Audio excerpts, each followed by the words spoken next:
may motivate some in the executive and legislative branches. Our terms have a long-term vista, one that should not be anchored in the result in the political fray. Elected officials, on the other hand, though elected to better represent the interests of their constituents, have often proven otherwise. You know what makes a difficult case? It is not the difficulty in the principles and the law. It is the difficulty in what the result will be.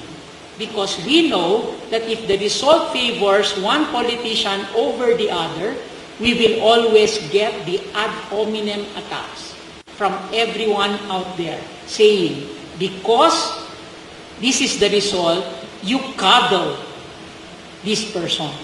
Whereas in truth and in fact, if you look at the principles, it is there for a reason.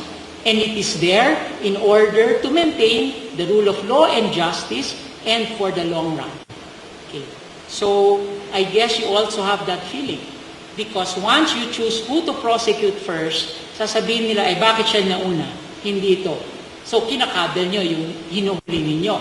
But in reality, you can only do some things initially and then go to the other. And some cases are more difficult to evolve and develop than the other. So I am confident that you here in the Ombudsman know what I mean. To be appointed allows a modicum of freedom from the current systems. We are given the privilege of thinking long-term and planning reform for the duration of our service, much like the SPJI. In theory, this unique position releases us, or is supposed to release us from the anchor of short-term politics. The office and the Ombudsman and the judiciary are responsible for bringing to justice those who violate the law, ensuring vigilance against abuse of power. We don the cloak as arbiters between the people and the justice system by guarding against impunity. The ordinary person cannot directly go head-to-head against these powers, which is where our duty comes in to tip the scales of justice in favor of the oppressed and marginalized. Always in our minds, we should not be thinking whether we should favor this political faction over that political faction. Our true principles are the people who are powerless, who face government on a daily basis, and who see the corruption daily. It is not a political faction over the other. Officials have been caught in corruption cases, signaling the need for intervention by institutions such as ours.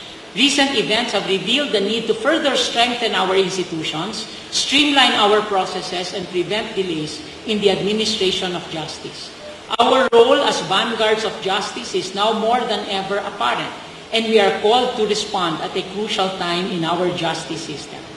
However, we acknowledge the factors which still weaken our independence. Appointed officers might become beholden to their appointers, fostering a sense of obligation. This impairs their judgments.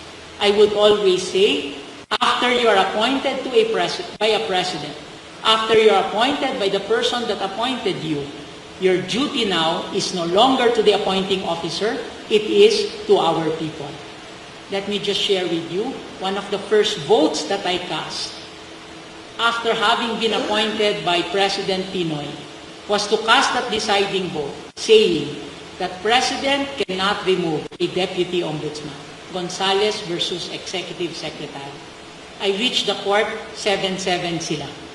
And I think they were thinking I would vote in favor of the administration that appointed me.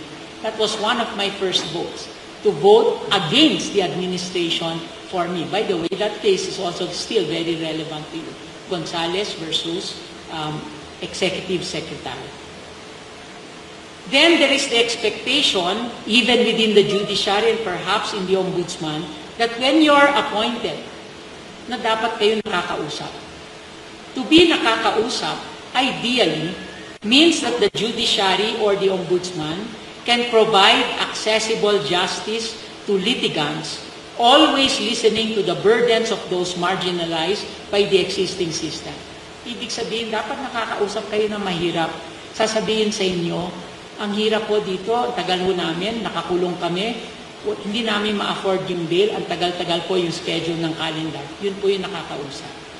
We weigh the scales of justice, not just by the law, but more importantly, by social justice. However, there has always been the temptation in the halls of power that nakakausap means giving access to those already who are powerful. And that's the bad way that nakakausap tayo. Our original independent position within the framework of checks and balances is compromised by this factor. We are made vulnerable to the machinations of corruption that loom over other departments of government. Being aware of this, we must take stock of the powers vested in us, not by those who appointed us, but by the people whom we serve. Then there is the politics of fear. Fear is a powerful tool for getting people to do what you want. Almost synonymous with power itself, fear has been wielded by some to influence the actions of the masses, their allies, and enemies alike. We are turned against each other through fear-mongering, sowing discord and paranoia among even the best of us. The way fear works is simple. It targets an innate insecurity in an individual, our deepest motivations, our families, affiliations, affairs, desires, our tenure in public office, all of which can be brought to light through shaming us, can trigger fear. Fear as a political tool manufactures instability, threatening either our individual or our collective positions. For some, this means the fear of being stripped by the legal titles that we have, the power, the prestige, and the privileges that we enjoy. We see the politics of fear at work when political figures shy away from speaking truth to power because their allies might revoke their positions. Far too long have we been invested in our indebtedness to those who have brought us to where we are in life. Some bend over backwards to accommodate these patrons, turn a blind eye, and facilitate the ejection of political rivals. This should no longer be the case. We are indebted to no one except the mandate of our office. We are not accountable to the appointing power or the present administration. The powerful are not our principals. Our principals are the voiceless, the powerless, the Filipino people, long suffering from the abuse of the powerful. The rule of law should be the rule of social justice.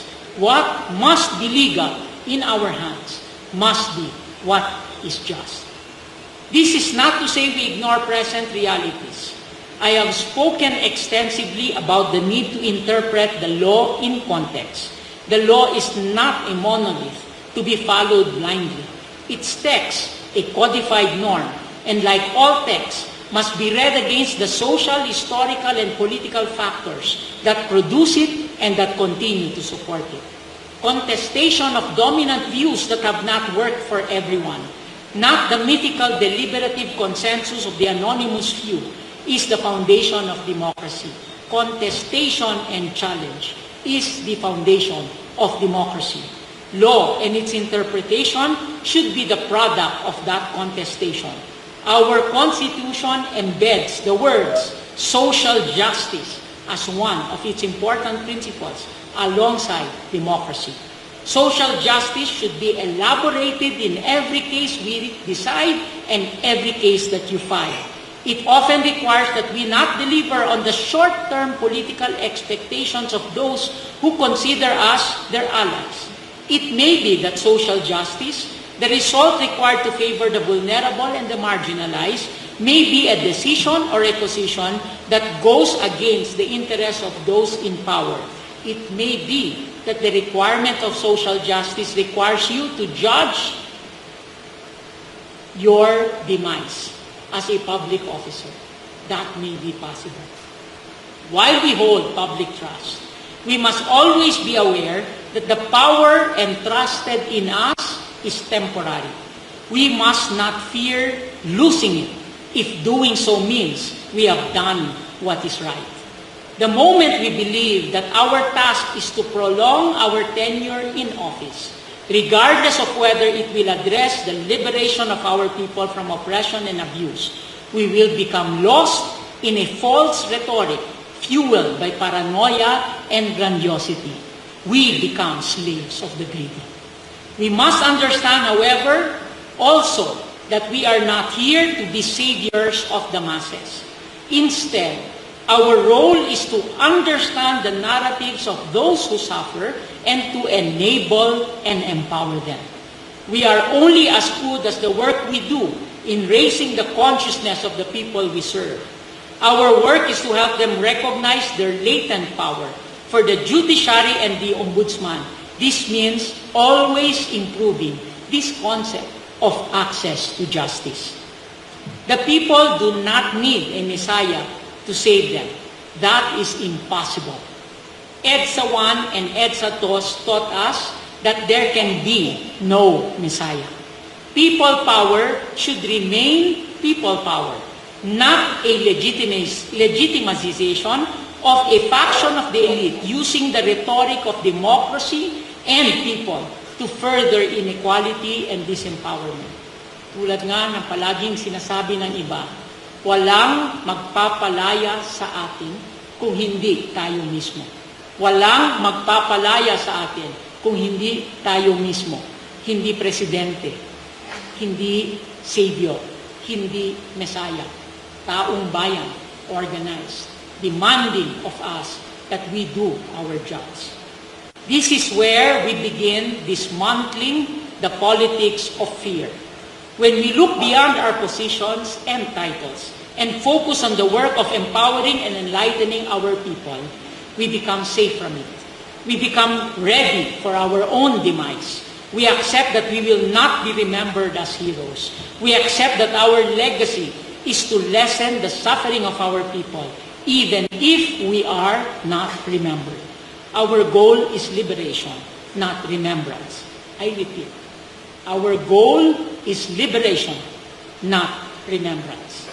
What we need now are state persons, statesmen, who are not swayed by immediate political pressures. And we need leaders, not demagogues. We need wisdom, not viral posts. We need leaders who live their principles, not those who live for memes. The times call for leadership that invites critical thinking rather than fear, decisive decision-making rather than rash action, and genuine service rather than self-serving public statements. We will never be fully immune to the politics of fear or the temptations of power. There will be moments of weakness, and as humans, we will slip. This is why we need to be inspired by those we work with. We need to be reminded that being critical does not mean being psychopaths. Sa Tagalog, mga sipsip, to those whom we are indebted. We must leave behind our fear of being unmoored from our positions, sacrificing in turn our duty to our people. We must have the courage. Serving our people well with intention and purpose is difficult. Doing what is right and just will often displease the status quo. I will repeat. Doing what is right and just will often displease the status quo.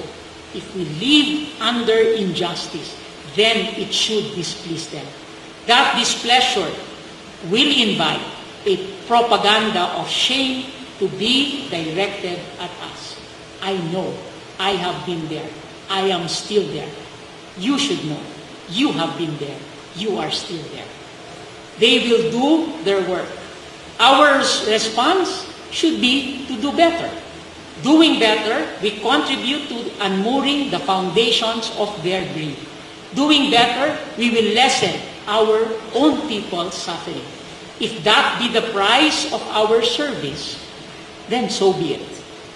The key to a fuller understanding of our roles is simple.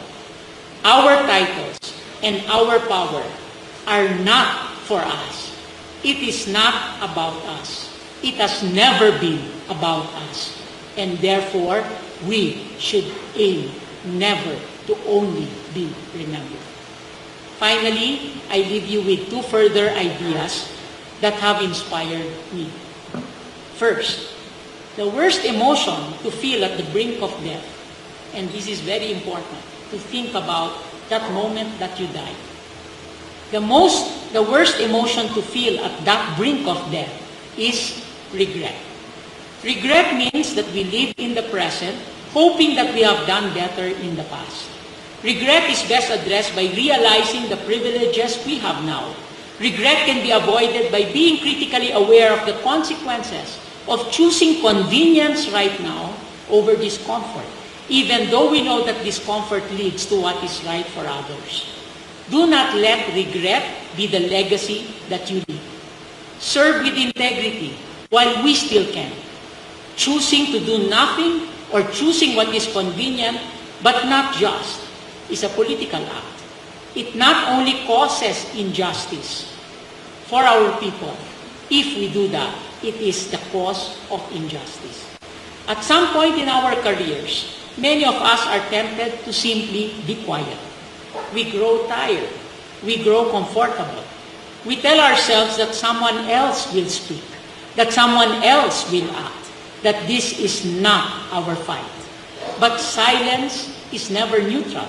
It is permission. Remaining silent in the face of corruption, especially when we hold office, authority, and voice, is complicity in injustice. Silence is not prudence. Silence is not humility. Silence is injustice. Second, I again emphasize that the titles and masks we currently carry are transient. We will be forgotten, and the chase for attribution and remembrance of who we are is a fool's journey.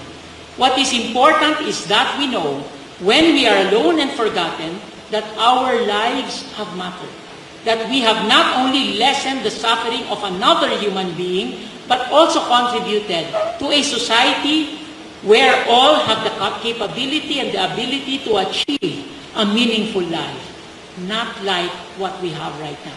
That we have contributed to truly meaningful freedoms. Let us do what is right. Let us do what we can. Our people still suffer. Our people still suffer. Under our watch. We will not fail them. We cannot fail them. Agyamanak, maraming salamat. Thank you. Shukran.